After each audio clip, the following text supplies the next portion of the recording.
As consumers, I think one of our strongest voices, even stronger than with the politicians, is with the companies. Because companies will react when you hit their bottom line. And if you taught the companies, this is what we want and we will pay you for it, they will start to deliver it.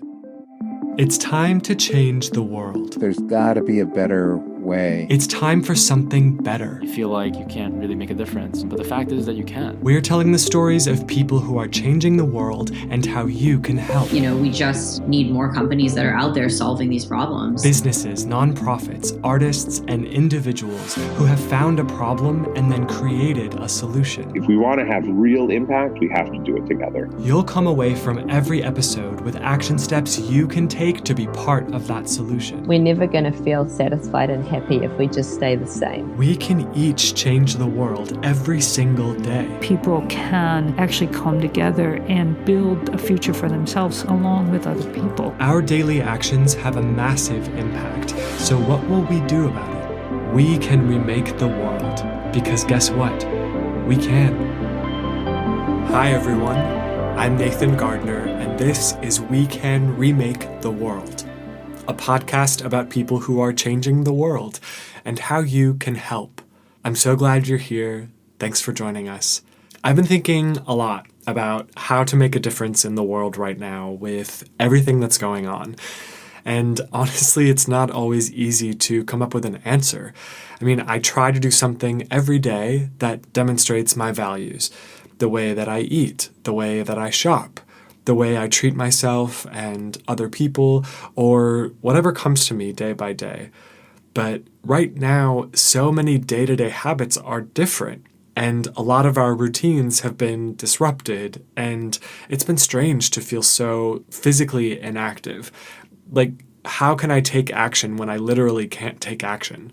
There's always something we can do. There's always someone we can reach out to. There's 100 ways to volunteer or support others through technology. And there's always something, for sure, no doubt. But it does feel tough to feel like I'm making change when I'm mostly at home. I've found that learning has been a lifesaver for me. I've been watching documentaries and reading books about things that I'm interested in or passionate about. By the way, if you haven't seen I Am Not Your Negro on Netflix about the life of James Baldwin, you have to make some time for it. I've loved James Baldwin for years, which is why I was drawn to this documentary, but even if you're not familiar with him, it's an incredible story about a gay Black artist who was also a major voice in the civil rights movement, and I don't think his story is told nearly as much as it ought to be. So luckily there are a ton of amazing documentaries and resources and obviously endless books out there that we can be exposing ourselves to learn more and open our minds. I've realized that learning allows me to make commitments for the future. What will I bring to the world when things return to a sense of normalcy? When the pace picks up again? I don't know when that's going to be. I don't think any of us do. But when it does, we can go back with some intention, with some preparation for how we want to behave and what we want to bring to the world at that time. How can we shift our understanding of things for the better now? To a more constructive way of thinking, even while things are challenging, while we have this time and space for a lot of reflection and processing about where we are and where we want to be. It's for this reason that I'm so excited about today's episode. I learned so much from speaking with our guest today, so much. Some of it was shocking, some of it was funny, and some of it is so inspiring because there's so much potential to improve our environment and our world, the way we make so many products with the information that we cover today. So settle in, take a deep breath. I know there's a lot of crazy stuff going on, but we're glad you're here. We want to give you something positive, something inspiring, something uplifting to take in during this time. So as I said, settle in, grab a cup of tea or something delicious and calming, and get ready to have your mind blown, have your mind opened. So glad you're here. What if I told you that one single plant could be used to create all of the following products? Rope, clothing, boat sails, backpacks, painting canvas, shoes, dog collars, concrete, building insulation, wood substitute for home construction, car doors, car floors, paper money, jewelry, mulch, animal bedding, and that this same plant can be used to purify water, to purify soil, to naturally kill weeds, as a biofuel, as a diesel fuel substitute, and can store electricity. Oh, and this plant is also highly nutritious and can be used to feed animals, to feed birds. It can be eaten raw by humans, sprouted, can be used in protein powders to make non-dairy milk, as a dessert topping and salad ingredient. It can even be juiced. Most recently, it's been used as the key ingredient in anti-anxiety and calming products. Starting to get an idea? This industry alone sold $620 million worth of products in 2018. Hearing all this, you would say that this must be some kind of miracle plant, right? And we all know everything about it. It's used as much as possible. It's almost too good to be true. What are we talking about here? If you read the title of the episode, you probably have some idea. You guessed it. Hemp. You know, that stuff that's good for making necklaces and bracelets out of. It's the main source of CBD oil. It turns out hemp is way more than that. So why don't we all know it? Hemp is the miracle plant that we've all heard of, but don't know much about. At least most of us don't, especially when it comes to its potential. Or at least I didn't. I guess I should speak for myself. Did you know, for example, that hemp requires no herbicides because it naturally crowds out weeds on its own? Or that it requires far less water and way less pesticides to grow in large quantities? Did you know that it's not just carbon neutral, but actually carbon negative because of how it's produced? Which matters as we continue to cut down trees for paper products all over the world. Paper products which could be made with hemp or hemp blends. Instead of increasing carbon in the atmosphere by removing forests around the world, we could be reducing carbon just with this one use of hemp alone. Hemp is what's up. Literally, this one plant could change the world if we just used it more. Our guest today, Kenneth Smith, CEO of Hempies, a hemp clothing company in San Diego, California, is ready for the rest of us to catch up when it comes to hemp. He's known for decades how incredible this plant is and what it could do for our world, how it could transform everything we know when it comes to how we produce our products. And I'm so excited for you to hear what he has to say. Thanks again for joining me today, Kenneth. Absolutely. Thank you for having me. My pleasure. So I'd love to start with the Hempies story. Kenneth, would you tell us a bit about how Hempies began? Hempies began in 1995 by my predecessor, the founder, whose name is Albert Lewis, is a surfer. And it actually started with him taking his surf wax out of the package, which most surf wax are wrapped in plastic, and the plastic blowing down the beach and him chasing it down the beach, so that it didn't end up in the water. And he kind of thought to himself, there's got to be a better way than this plastic. And he went on a search at that time for the most sustainable packaging that he could find. And the very first Hempies product back in 1995 was a hemp surf wax bag. And I actually only have one left. I have one of the original product for Hempies, which came at Collector's item. Yeah. It came at it very altruistically. And here's this surfer going, I don't like the plastic. And what could be the most sustainable packaging? And he came up with hemp cloth and started making surf wax bags out of hemp cloth. And that was the beginning of Hempies. Wow. How did Albert discover hemp? How did that turn into the solution for him?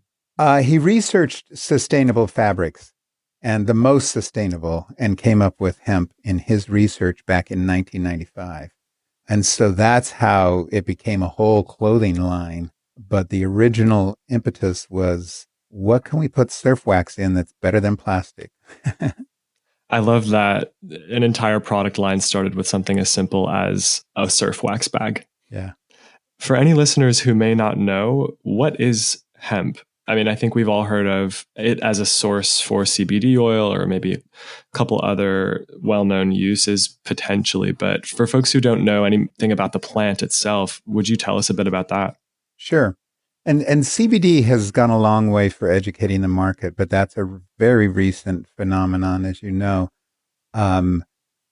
Hemp is part of the cannabis family, and it has different makeup of cannabinoids than marijuana. Not completely, but the THC is the cannabinoid that makes you high, and that is higher in marijuana than hemp. Hemp has traces of THC and a lot more CBD. So industrial hemp is naturally higher in CBD, another cannabinoid. The current favorite cannabinoid is CBD, and everybody's chasing that. What people don't know is the cannabis family has over 100 cannabinoids, and the human body has a cannabinoid receptor system, which is very interesting that the human body would have receptors for cannabinoids. And we've just barely begun to scratch the surface of the potential of these 100 different cannabinoids. We know very little about them. We're just learning about CBD. We know a lot about THC because that's been the popular one for years. But there's over 98 others. Israel is doing a lot of research on these.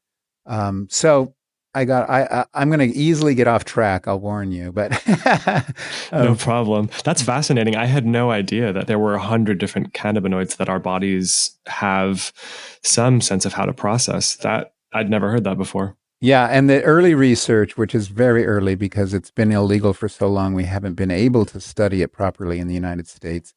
The early research is that these cannabinoids regulate almost everything in our body, and they put things back into balance. And cannabis is not the only place cannabinoids are found. It's just that they're highly concentrated in the cannabis plant, more so than anything else. But, these cannabinoids are found all throughout nature. Is that, do you think, what created the stigma regarding hemp, just regarding legalization and uses for manufacturing? Is it the fact that it's related to marijuana and the use of it as a substance? Yes. I mean, the whole marijuana, there's a whole bunch of conspiracy theories out there, none of which I give much credence to. But there was, the thing that is clear is that there was a consolidated, very, very orchestrated demonization of the cannabis plant. And William Randolph Hearst was a part of that because he published in all of his newspapers quite heavily all of the propaganda about how awful cannabis was and how, you'll have men raping women if you allow this in. There was a movie made, Reefer Madness, and it was actually funded and made and put into distribution. And it's actually hilarious to watch these days because it goes so far over the edge of the examples it gives of this horrible plant and what will happen. It has a lot of racist history.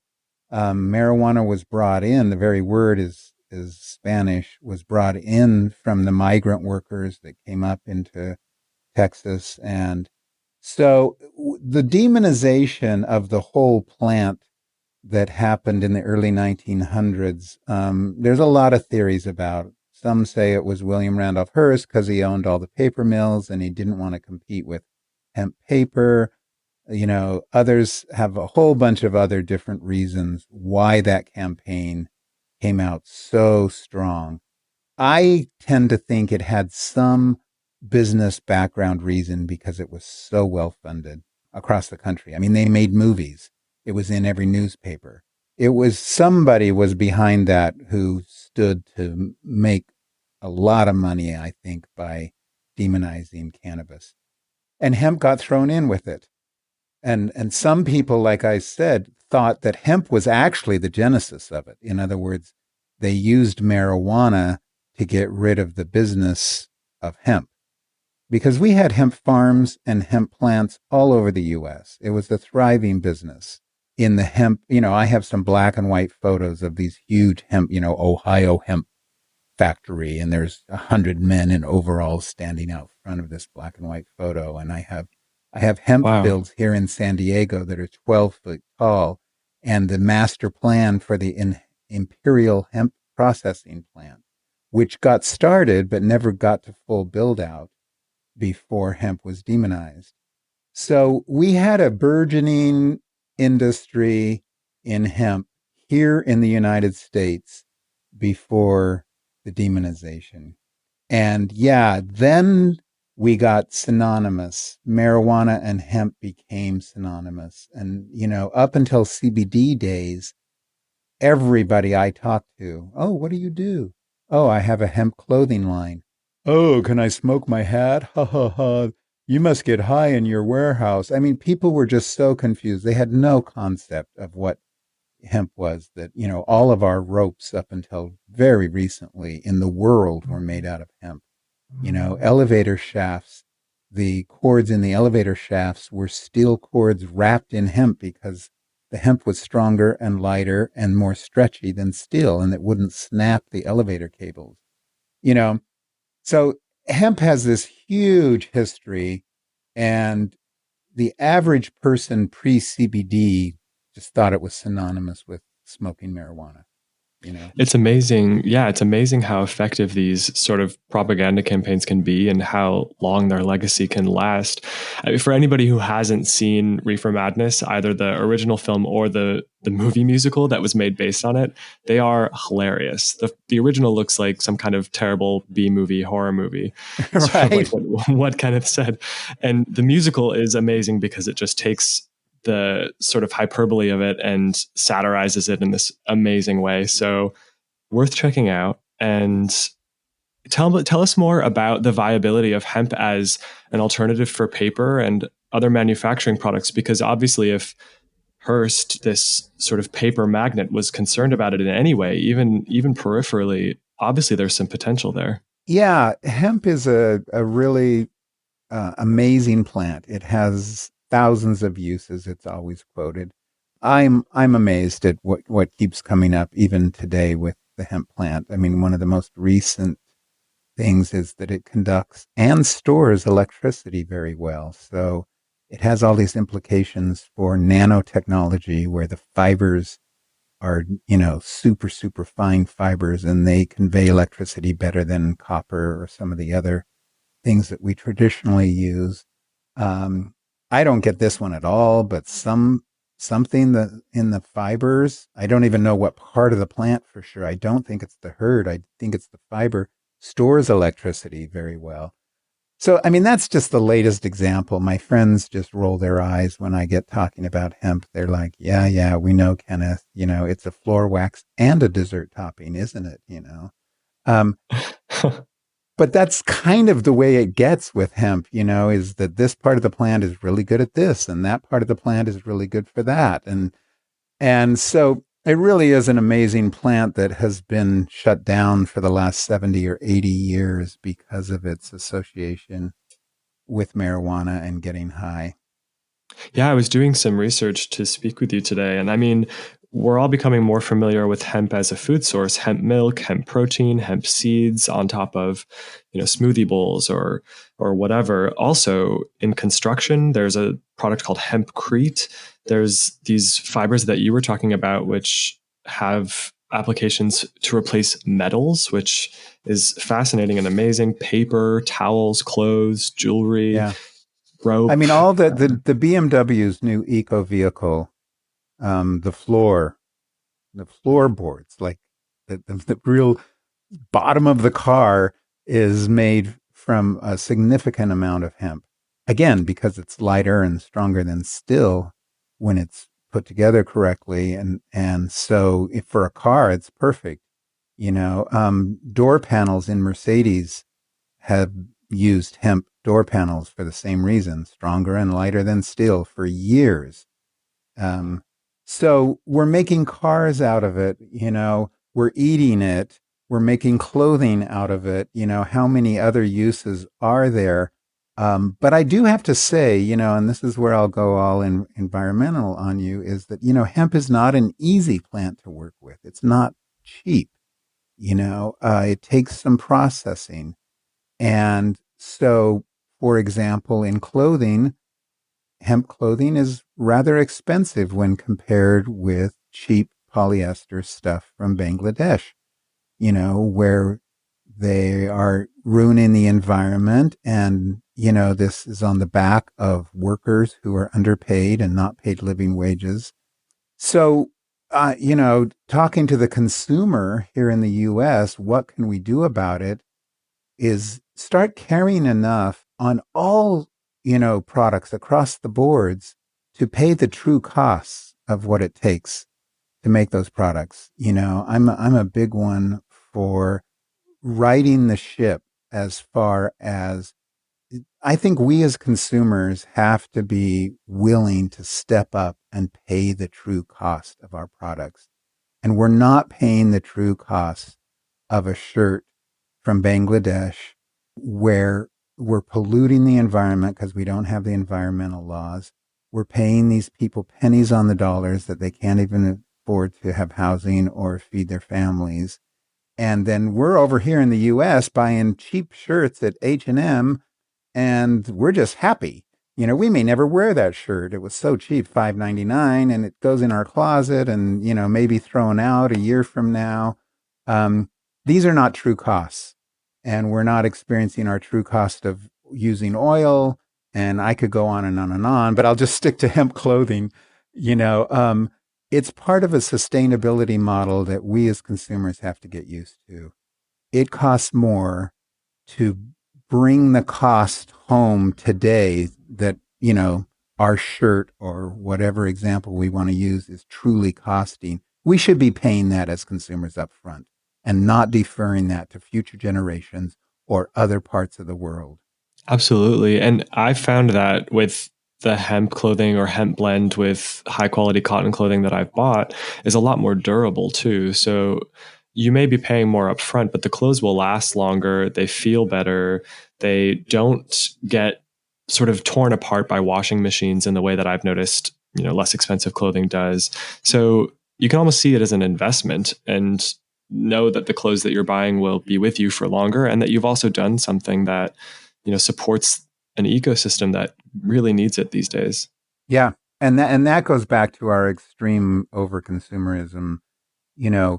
The fashion industry used to have 4 seasons a year: fall, spring, winter, Then they added a 5th, and it was a big deal. They brought out this thing called holiday, cruise. It was this like bridge season in the middle of winter that was like an excuse to make a 5th season. Oh, we're bringing out our holiday goods, and we had this weird season. So then we had 5. Now it's commonly known in the fashion industry that we have 52. Literally every week, if you don't have new goods on the floor, not 4 times a year, not 5 times a year, every single week, the consumer is trained to walk in the store and see different stuff. A brand new season. There has to be new stuff, and the other stuff moves to the sell rack. And, we've gone to this disposable fashion industry where things are so cheap and we don't even care if we wear them. And we expect to see constant turnover. And, clothing has become one of the major Superfund issues in the world because we are throwing out so much clothing, and so much of it is polyester and petroleum based. What do you think that does in the ground when it begins to decompose? Just like other oil products, it starts to seep into the groundwater, etc. And so it's a very big picture of consumerism that we have learned, not only to not pay the true cost of it today, but just dispose of it and get a new one next week, instead of buying a quality clothing that we pay more for and we plan on using for like 5 to 10 years. Like to your point, it'll last that long, but we as consumers aren't used to wearing the same thing that long. We want the new collar, the new lapel, whatever looks good this season that wasn't good last season. Yeah. It takes an investment in, I think, educating yourself. And people talk about food in a similar way. I think it's a good analog where the cost of meat is sort of artificially low because of mass produced, meat and the subsidies that are in place to support the industry, which artificially lowers prices. So people aren't used to paying the prices that previous generations paid for those goods. So then people eat meat for every meal because it's cheap and it's easily accessible. And where does the cost go that, the chicken and pig farms in the southern U.S. are killing the Gulf of Mexico, literally making it a dead zone from the runoff? And where's that cost when we buy a dozen eggs? It's not there. We're just putting it off because eggs would be a lot more expensive if we treated the chickens sustainably, Right. I'd love to hear more about Hempy's business model as far as sort of how is it an answer to mass-produced fashion? Where is this hemp coming from? What are the sources of Hempy's materials? Is all manufacturing here in the U.S.? How does that aspect work? So, yes, Hempies has a very strong shop buy locally ethos. Now, that's not always possible in today's world. We don't make hemp fabrics in the U.S. It was illegal up until last December when the Farm Act passed. Until last December? Yeah, December of 2018 with the 2018 Farm Act clarified once and for all that hemp can cross state lines. It's not illegal, and that, of course, was driven by CBD, but thank you, CBD, for coming along and putting enough pressure on our government. It certainly wasn't driven by hemp clothing. And, we haven't been bothered since 1995 when we were founded of, selling hemp clothes. Occasionally my credit card company would call and get their feathers ruffled and say they were going to stop processing until they found out that we were just plain old clothing, So through the years, we had some issues with being a hemp product, but, one of the reasons we didn't have full-on industries is because nobody could grow it in the U.S. And so we don't have, decorticating plants, which is the first step when you take hemp fiber and try to get it ready to make yarn out of. We don't have yarn weaving factories. We don't have, mills that are hemp mills. So there's about 5 steps and about, $300 million of infrastructure between the hemp plant and finished fine hemp fabrics. So I had to import all of my hemp fabrics from China, who about 24 years ago put a real stick in the sand and said, we're going to become the hemp leaders of the world in fabrics. And they have. They built the factories. They grow the right kind of hemp right next to the factories, and granted, a centralized economy makes things much more efficient because I'm sure China said, all right, we're putting the factories here and all you farmers out there are going to grow this kind of hemp, But the point being is that China's way ahead of us on really fine, beautiful mixes. They do a hemp silk mix. They do the organic cotton hemp mixes. They do all sorts of really, really fine hemp fabrics. So we've been forced to import the fabric, but then we make all the clothing and products here in the United States after importing the raw materials. And that's because we believe in keeping as small a carbon footprint as possible. And so most all of my artisans are here in San Diego, where we're based.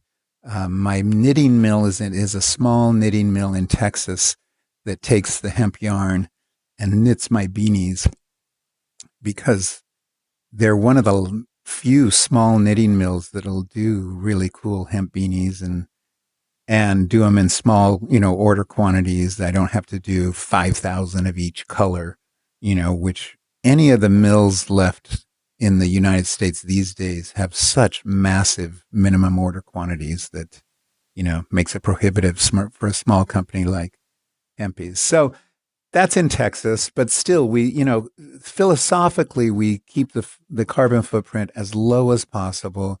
We believe in thriving local economies. We believe in buying local where we can, using local artisans, just because we think that's also good, away from the carbon footprint.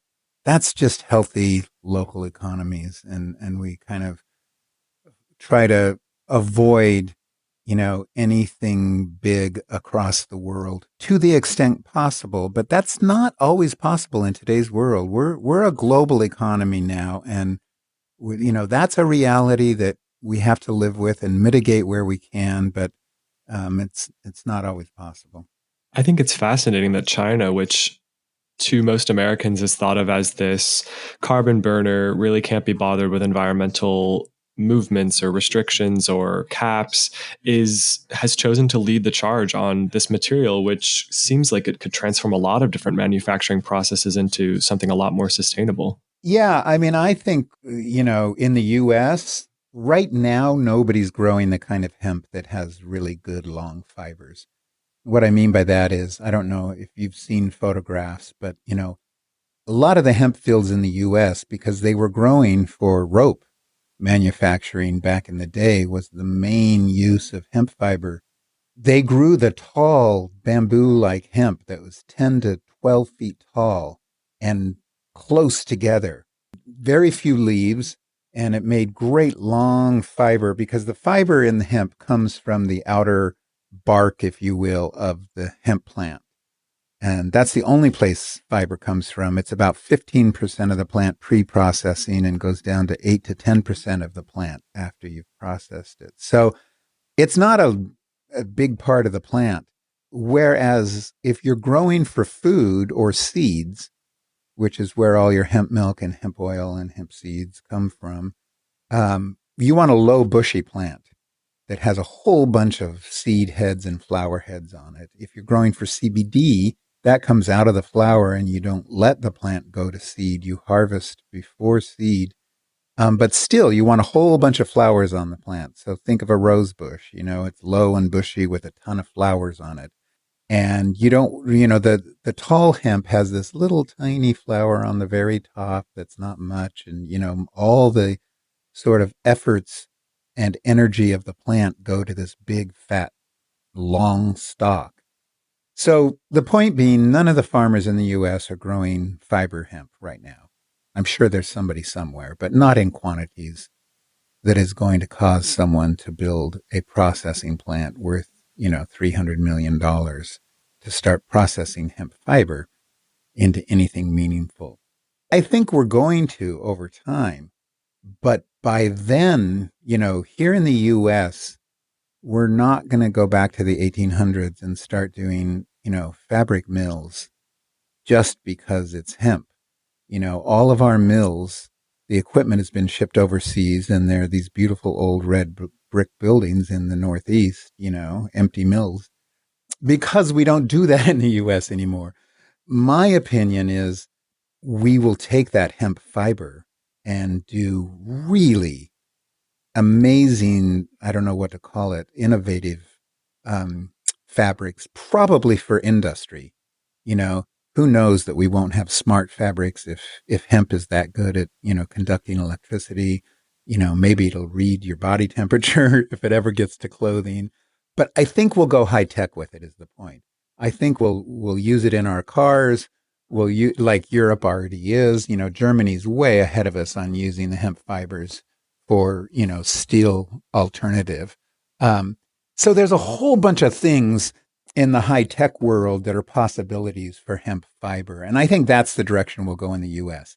When we get a fiber market, which will happen after the CBD craze dies down. I mean, right now, I don't blame any farmers that are just starting to grow hemp. They have to have somewhere to sell the crop on the other end of things, or it doesn't make sense for them to plant it. And right now, there's nowhere to sell fiber to in the U.S., but there's some place to sell CBD to. So you're going to grow a CBD hemp, crop. And those low bushy plants don't have really good long fibers to work with. But that will come over time. But I doubt we'll be weaving it into plain cloth. We'll be doing really high-tech uses with it. As far as the usage of hemp to replace familiar products like paper products, say, what are the benefits environmentally? Why is hemp better than using trees? I think there are probably some obvious examples, but is hemp better for the soil? Is it more sustainable to grow? Are there less resources like water poured into it? I'd be interested to hear a bit about that. Yeah, I mean, a rough comparison of hemp to cotton is that it uses half the water. So in areas where water is important, that becomes a really big deal. It's often quoted that hemp takes no pesticides. That's not true. It uses less. It's a very, very hardy plant. It can stand up to a lot of hot weather, and a lot of pests don't bother hemp. So it uses less. I couldn't tell you real authoritatively how much less of the insecticides and pesticides it uses, but I do know it uses less than cotton as an example. So when you're talking about alternative fibers, it's much better for the soil. I mean, the reason we had the Dust Bowl originally in the United States was because we were just, depleting the soil with cotton fields till the point that there was nothing left and it just all blew away. Now we just pour tons and tons of fertilizers, but there's a whole swath of Texas where the cotton farmers in their early 50s are getting the same exact kind of cancer. And they've traced it back to all the chemicals we're pouring on our cotton fields, So hemp's easier on the environment than a lot of other choices, but you can also, it's very, very fast growing. Here in California, we're expected to get 2 good crops a year, maybe 3. That's yet to be seen. Because, you have a 4-month growth cycle, and you can grow hemp here in California all year round. So it's very, very sustainable and renewable. What your alternative is for paper is what? Old growth forests, and so do you want to go take the trees down, or do you want to just keep growing hemp and harvesting it, 2 to 3 times a year? But the same thing is that hemp paper right now turns out to be much more expensive, than we can get, from other sources around the world. And so it's just like 100% recycled paper. You go to Office Max and it's available. You can get paper that's 100% recycled content. It's like twice as expensive as the brand new stuff. It's still cheaper to cut down trees and make paper out of it than any of the sustainable options out there. And so hemp is one of those that, you can use hemp to make paper. It's been done for thousands of years. But it's not going to be the cheapest paper to buy. So we're back to that consumer. Do you really care, about what we're doing planetary wise all over the map? And do you really want to pay today for the true cost of something sustainable, or just keep going to the very cheapest product on the market? Do you think that the biggest obstacle to those lower prices is simply scale? Is it just that the lack of infrastructure is inflating those prices, or is there more to it? Partially so. But then, the other one is that we have moved in this global economy. Our ethos is make the most money possible. It's not live the happiest life, live the most sustainable life. That's not our world model. Capitalism has taught us that, the most productive model is what we go for, productive in the way of monetary outcome. And so you go to the cheapest possible source anywhere around the world, no matter what the hidden costs are, and make the most money possible. That is the capitalistic model, and it's trained us all for generations. It's sort of what America was built on, And we've brought it back out to the world for those countries that didn't have it naturally. We've taught them that model that at all costs, you must make the most money possible. So we've found these areas where we can go cut down trees for free at no cost. How are you going to compete with that? But we know, I mean, it's reported weekly, daily in the Wall Street Journal, in the New York Times. Oh, what we're doing is completely unsustainable. If we keep on this track, we'll be out of wood by this year. We'll be ruining the environment in this way by that year. I mean, it's not like it's a secret. It astounds me how we as a species daily report on our own extinction and do it anyway. It doesn't turn heads. Like, it's not a secret that this path we're barreling down as a species, we will ruin our own habitat. We are ruining it. We pass tipping point after tipping point. And one of these soon in the next 50 years is going to be the point of no return. But we don't seem to care as a collective. So the biggest obstacle, in a sense, is just our values and our choices. Forget, economies of scale, forget the difference in cost of production. It's really just, what are we choosing to invest in? Right. Because if we use hemp as an example, to your point, as we get supply chains going in the US and as the economies of scale come up, the prices will come down. They will never compete with down and dirty bleached paper that's made at an environmental cost with old growth forests. You'll never get it that low. Hemp paper. Yes, it'll come down if we had a whole hemp paper industry here. It will come down, but never to the extent. So then you have that chicken and egg thing of like, if the consumers won't buy it, you'll never get the industry built in the first place. Because who's going to invest in it except little boutique-y things that make handmade hemp paper for a cute little shop that somebody will buy the hemp cards.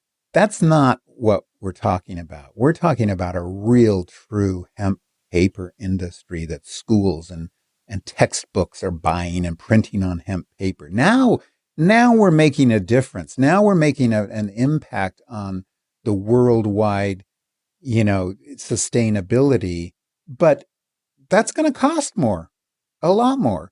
We're not talking about boutique one-off, stuff on Etsy. Yeah, people will hand make paper and hemp paper in their backyard. Okay, that's cute, but to really build an industry, we've got to change our values. I agree. How do you think that starts? Is that a matter of awareness and then becoming an advocate for alternatives like hemp to, say, politicians or even just within communities? How does it start other than to support hemp producers and hemp businesses that are already in place? Well, that's a great start.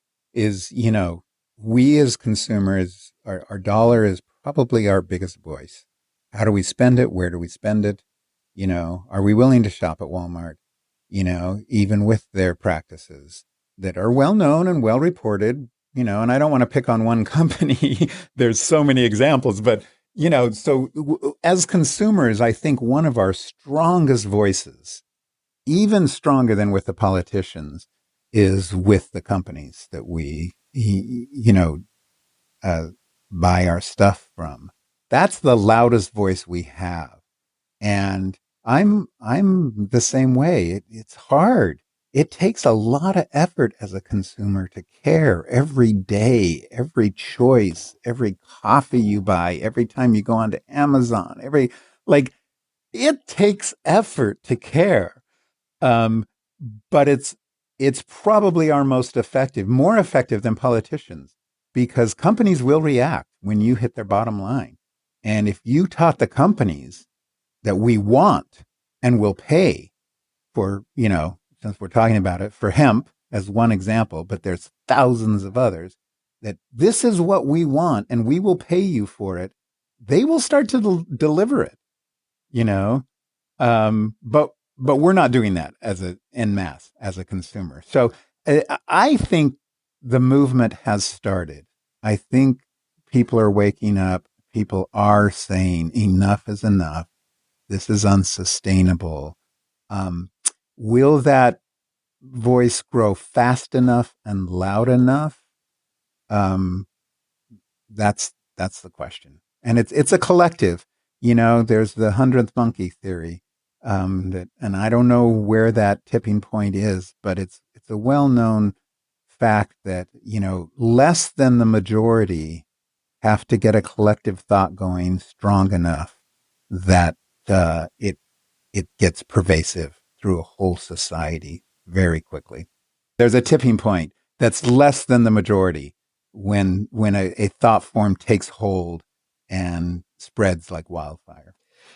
I think about that a lot, actually. I recently read something that talked about the idea of critical mass. And exactly as you're saying, it's not even about the majority. It's just about enough people who've made the same decision, who are acting with the same values, which sort of turns the tide. And it's not a majority. You see examples of that, I think, with civil rights. You see it with the gay rights movement. It wasn't that everybody was on board. It was just that it was enough people and there was enough visibility that suddenly it was like a light switch. Things just changed. Yep.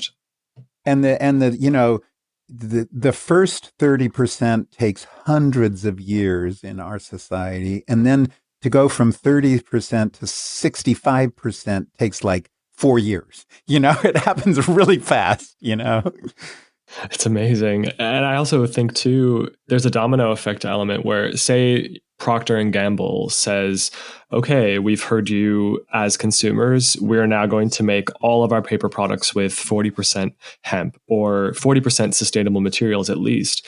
And if they do it, every other company that operates on that scale is going to be expected to do it, or they're going to look like the guys who are falling behind. Absolutely. Or the ones who don't care. I mean, plastics in our ocean, we know what's happening. We know that there's, continents of plastic out there. We know the fish have so much in their stomach. We know that we're eating it. On and on and on and on. All we would have to do is walk into Whole Foods and say, I will not buy anything in a plastic container again. We have the alternatives. They're just more expensive. They're going to add 5 cents to the price of our product. And our model that we all live under says that 5 cents is unacceptable, whereas we as consumers, all we'd have to do is say, I will not buy in plastic. And do you know how quickly everything in the US would be repackaged? Your head would spin if we quit buying anything in plastic, but we don't.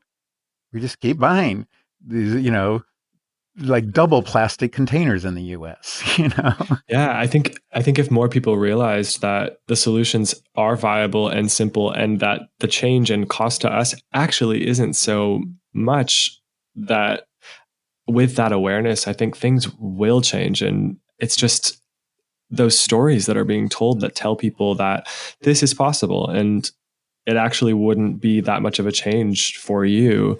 They're just not out there. Yeah. Yeah.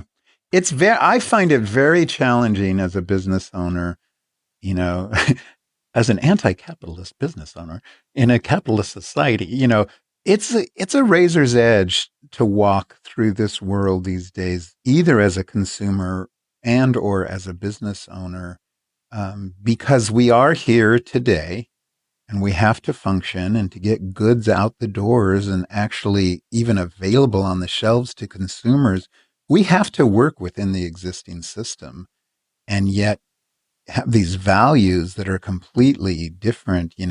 Buckminster Fuller has a famous quote that goes something along the lines of, you can't change a problem using the same ideas that cause the problem. You have to completely build a new model that makes the old model, irrelevant. Yeah, so I find it daily at Hempies like a conflict of trying to get goods out there and available in a system that I don't really believe in. Yeah. To put it succinctly. Absolutely. And I think that's why a company like Hempies is so exciting because it's seeking to provide that solution, and you're doing your best to provide the best solution that exists now, but at least it's a step. The more companies that take that first step to show that it's possible, at least on a small scale, then we'll start to ask, well, why can't this be implemented on a large scale? And things can change quickly once people just realize that the options are there. Yep. That's what really is frustrating to me, is that globally, and I know I'm going to sound all, idealistic, but I guess I am. Globally, we have the technology and we have the resources to turn this thing around. And by this thing, I mean, extincting our human race. It's not like the technology is not there to replace plastic or any of the other hundreds of steps that we should be taking yesterday. We have the technology in all fields to clean things up, and we have the resources. We're just spending them in just the oddest ways. So we have resources, we have technology, and when is the collective? Because it's going to take the people. It's not going to be done from the top down. It's going to take the collective consciousness of us to demand that we use those resources and technology, not for war, not for other things, but to make the choices that make sense. It almost sounds like there should be, similar to the documentary Who Killed the Electric Car, there should be a Who Killed Hemp Production in the US film or something. Is there a source that you would point people to so that they can educate themselves effectively regarding hemp and any other sustainable materials? Well, in the clothing industry, there's a documentary called True Cost that I love, that talks about clothing specifically, and how we can buy a men's shirt today for less than we could in 1950. It is the only consumer product that has done that. A loaf of bread costs many multiples times what it cost back then. A men's shirt at JCPenney's was $9.99. Today you can walk into H&M and buy that same shirt for $5.99. How is that possible with the inflation that's gone on in the last 60 years? Why can we buy the same product for half as much? There's no other product like that. And it does a very good job of talking about the evolution and where the true costs of that, how that is possible, and what we've done, to get those costs down in the clothing industry. On hemp specific, I do not know of a single source. There's a lot of pieces and books and little snippets, but nobody has done a comprehensive documentary on, like you said, like the conspiracy. There's a lot out there that's just not true. Henry Ford's car was made of plant composites, a portion of which was hemp, and that's great. And Henry Ford was a big hempster, but the myth out there that you just see everywhere is Henry Ford made a car all of hemp and ran it on hemp ethanol. Well, it didn't run on hemp ethanol, and it wasn't made of all hemp, but close enough. I'd love to see someone do the true history of hemp. Levi's never made pants out of hemp, but in the mining towns, sometimes they took the ship sails, which were hemp, and made pants out of them. So that did happen. So you get all these urban myths and these partial truths that get into, and that's somewhat dysfunctional, I think, because it hides the real history. You know what I mean? Yeah, it sounds like this is a story ripe for the telling, and the implications of greater awareness around hemp could really contribute to a lot of positive momentum around sustainability. It just seems like hemp touches so many different industries, and it's such an amazing resource. It is, and it's really exciting that, we passed the Farm Bill of 2018, which has a very, very strong hemp section in it. And our farmers in all states, all across the U.S., are starting to grow hemp again for the first time in 70 years. I mean, Colorado and Kentucky did it about 5 years ago, and they did it, sort of like the marijuana laws, where they said, well, we don't care. It's federally illegal, but we're going to grow it in our state and we're going to make it okay. So there's some states that have been growing industrial hemp for a couple of years now. They're on their, fourth or fifth harvest. But nationally and federally, it was just clarified in December of 2018. So that's very exciting. And now we'll allow the consumers to build a whole hemp industry. So there's reason for hope. Absolutely. Well, thank you so much for speaking with me today, Kenneth. I found this fascinating and I learned a lot, and I am sure those who are listening will as well. And I really appreciate your time. Thank you for having me. Who killed hemp, y'all? Somebody did. And I don't know about you, but I'm ready to resurrect it. Let's give hemp another life. I was honestly surprised about the direction my conversation with Kenneth took. I mean, I expected to learn something about hemp, and probably to be inspired about the options for hemp clothing, since that's where Hempies is focused. But I didn't expect to come away having learned so much, and to come away reassessing my relationship to pretty much every single product I buy. But like hemp, Kenneth's insight and ideas won't be limited to just one category or any kind of box.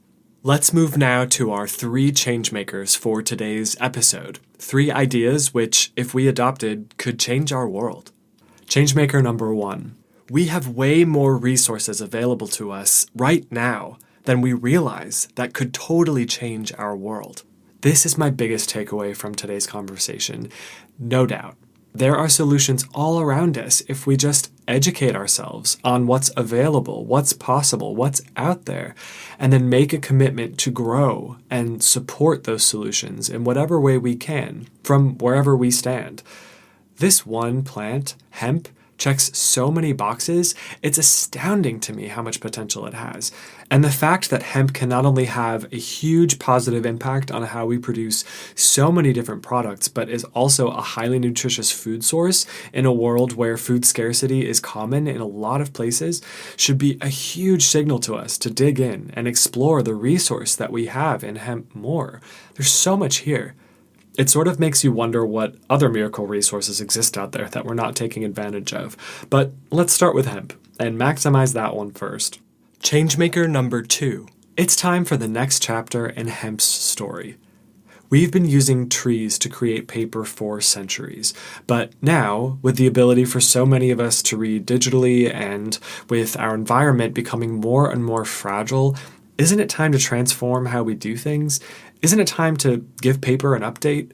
You know how single-use plastic straws have kind of become the canary in the coal mine for single-use plastic in general? They're kind of the symbol to start a conversation around single-use plastic so that we become more aware and make some changes. What if paper becomes the gateway for hemp to have its 21st century moment? Imagine the implications of a plant that can sustainably be raised for paper, building materials, weed reduction, soil purification, and that can also be used to bolster our food supply. Why aren't we talking about the miracle of hemp more openly? Whoever killed hemp in the 20th century isn't around any longer, so the story is ripe for a new chapter. As I've said, I want more. We say over and over again, we know it's not right or sustainable to continue to cut down old-growth forests or even farmed forests for paper. It's just not the most efficient way to treat our earth and get what we need. Well, here's a solution. Let's jump on it. Time to open our eyes to the possibilities and the resources we have instead of just staying focused on the problem and repeating that same behavior, right? And changemaker number 3, and I love this one. It's not about all of us, it's about enough of us.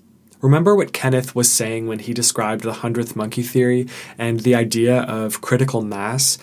I want to dig into this idea a little bit more because I actually think about it a lot. The basic idea of critical mass is that a small piece of the population, it starts as a minority, will accept a new idea or a new behavior first, and that it takes time for that small group to make a change in how they think or behave. Over time, this small group grows as this new idea or new behavior takes hold, and then suddenly it becomes mainstream in a way that almost feels like it happened overnight when it's actually been building over time. but it's more about this initial minority reaching a point where there's enough buy-in for this idea or this behavior, and then it moves into the mainstream. True change, true evolution always starts small, with a small group of people who rally around an idea, and then it quickly moves out. What I love about this idea is that it takes some of the pressure off of this belief I think many of us walk around with, that we all have to make change now if anything's going to improve. Like, everybody has to be bought in. Everyone must stop their destructive habits, their destructive ideas immediately, or there's no hope. But I think actually it's just about enough of us buying into these new ideas, and then things will change. You actually see this play out if you look at history. I mean, there's no question that new ideas start small and then grow until they become the norm. It starts with a small minority speaking up and holding fast to what they think is the next best step for all of us. When I was a kid growing up in the 90s, no two women or men would have even entertained the idea of being married. I was too young to be fully aware, but I know that it wasn't normal for a same-sex couple to walk around in public very much, unless maybe they were in a couple big cities in the United States or around the world. Now, I'm legally married to my partner, Peter, and that marriage is recognized in currently 28 countries, probably more soon. That change started small. The entire 20th century, basically, was a story of repression and oppression for people who were non-heterosexual. But some folks in the 70s raised their voices and said, enough is enough. We are equal and we deserve to be treated as such. And it took a few decades, frankly, for the mainstream culture to catch on. But it started small. People didn't back down from this idea. They continued it. They grew it in small communities. And then all of a sudden, almost overnight, in the late 90s, things just changed.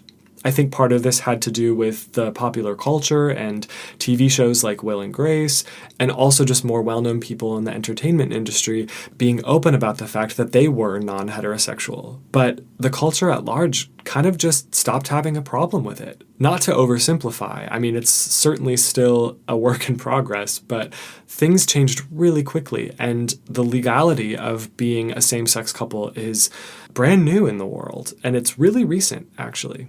Isn't it time now for another social movement based in the idea that we are all connected to each other and to our planet, and that life deserves to be valued, including nature, including wildlife, including people? Are we ready to turn the tide and demand changes that will last?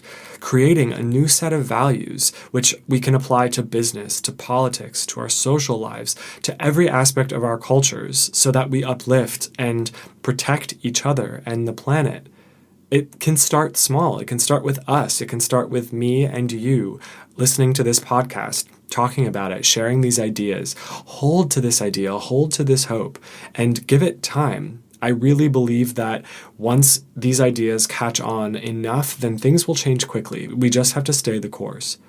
And of course, it's true that the more of us who adopt this new mindset sooner, the faster things will change.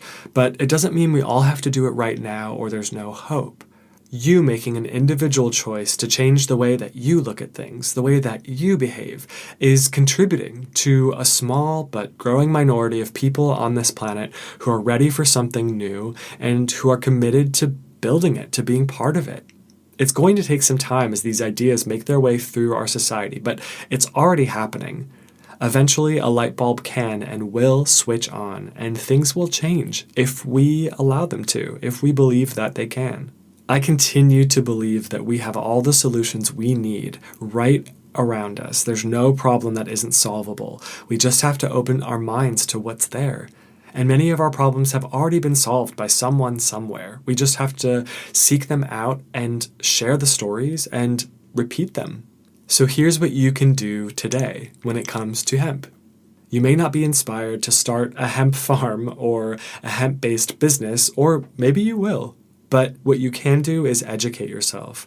Check out the documentary Kenneth mentioned, The True Cost, available for digital rental at truecostmovie.com. I haven't had a chance to watch it yet, but I'm certainly going to. Start to understand what alternatives exist out there when it comes to fashion and cosmetics and food and just about everything else, and start to ask companies about it. Write an email to the consumer relations team at a company like Procter & Gamble and ask them about their initiatives for sustainability. Do they plan to make more toilet paper from recycled paper? Have they considered hemp or some kind of blend? What programs do they have in place to lessen their carbon footprint? If 3,000 people write an email about hemp to the same company in a short span of time, the company will pay attention. If 10,000 people write that email, they might actually do something about it. And when one large domino falls, I think the other companies will fall in line too, and the cost for sustainable products will go down as companies find ways to make them more efficiently. What else can you do? Exercise your voice as a consumer with your purchases right now. Kenneth's guidance goes way beyond hemp in this case. This is a call to be a more thoughtful and conscious consumer across the board. Every purchase we make has an impact, and the spending we do is our voice as consumers. It's not a new idea, but it's true. What are we willing to buy, and what aren't we willing to buy? Companies speak the language of sales and money better than any other language. They're literally designed, at least in the United States, to pay attention to profits as their number one consideration. If one of us demands change, it's helpful. But if thousands of us demand change, it becomes a movement that can't be ignored. Isn't it time for that movement to take shape, for us to demand a better way? This week's challenge is a call to educating yourself. Choose one element of today's episode that sparked a new idea for you, and spend some time learning more. Maybe that has to do with hemp. Maybe it has to do with hemp's history. Maybe it has to do with fashion. Maybe it has to do with the cosmetics industry. The more we know about what's going on out there in the world, the more we can acknowledge the truth of where things stand now, where we are now, and then make a change. We have to know where we are in order to get to where we want to be. The more we know about the alternatives we have to the problems we face, the more we'll expect to see those alternatives and help them grow. Make it your goal to know more about this topic than you do right now, after listening today, and then share your knowledge with someone you think would be open to hearing about it. Be one of the first 100 monkeys to get this new idea spread around. If you'd like to support Hempies and Kenneth's mission of building a more sustainable clothing supply chain, and if you'd like to support hemp products, the easiest way is to jump onto Hempies.com, Hempys.com, and do some shopping. Hempies sells everything from hats to belts to wallets to candles to t-shirts and jeans. I've ordered a few items for myself and as gifts, and they are so comfortable and they last forever. I still have a t-shirt that I love that I've had for I think 3 years now. It's great. Highly recommended. All of their products are super high quality. Consider buying a gift for a friend or family member from Hempies to spread awareness about that company and the alternatives that we have available as far as how we shop and what impact that has on our planet. Supporting businesses like Hempies and helping to increase awareness of their brand helps all of us because it supports our planet and saves us money in the long term as we become more accustomed to making fewer purchases which last longer because they're of a higher quality. As we wrap up, I just want to remind you of the story of Albert Lewis, the founder of Hempies. Albert saw a problem and he decided to solve it. Simple as that. Albert, as one individual, created a company which has proven that we have viable alternatives to our current disposable fashion industry. We have ways to do better. Never doubt that one person can make a difference. There are too many examples of single people creating something that changed a piece of the world forever. What if someone like Gandhi said, "My voice doesn't matter. Nothing I do makes a difference." Somebody like Mother Teresa was never concerned with scale or influence. She simply saw a problem in front of her and got to work from a place of love, and the rest took care of itself. She didn't always have a global voice. People gave that to her later. Things start small. Rosa Parks made one decision on one day in Detroit, and people talked. She refused to comply with the discriminatory and racist rules about busing in Detroit at the time, and she changed the world. One woman on one day. One night at the Stonewall Inn in New York City ignited a movement which changed the lives of millions of LGBTQAI people around the world. You are not insignificant. None of us are. And the more of us that choose to lend our voice to the solutions around us and the possibility that's available to us, the easier it gets for others to join. So don't discount yourself. or your contribution, even if it feels like you're starting small, even if you're the only one in your area who believes the way that you do, stand up and be heard, be seen. Make whatever change you're passionate about, and don't judge the size of the impact. Only judge the commitment you bring and the intentions that you have for your actions. That's all that really matters for any of us. The rest is kind of out of our hands. So just do what you can. Our show is still new and we're still just getting started and learning, but if you're enjoying what we're sharing, what we're creating, please tell others about us. Share these ideas with people that you think would resonate with them. Share with friends, with family, with colleagues. Let's get these conversations going and out there into the world so that hope becomes more of our go-to rather than despair. Especially during times like this where challenges just seem to be everywhere, it's so important to remind ourselves that there is potential and opportunity and a silver lining to all of this. Don't forget to subscribe to get new episodes immediately, leave a review, and give us a rating so that others can find our podcast too. And we'll catch you in a couple weeks when we release our next episode. Until then, be well and take care.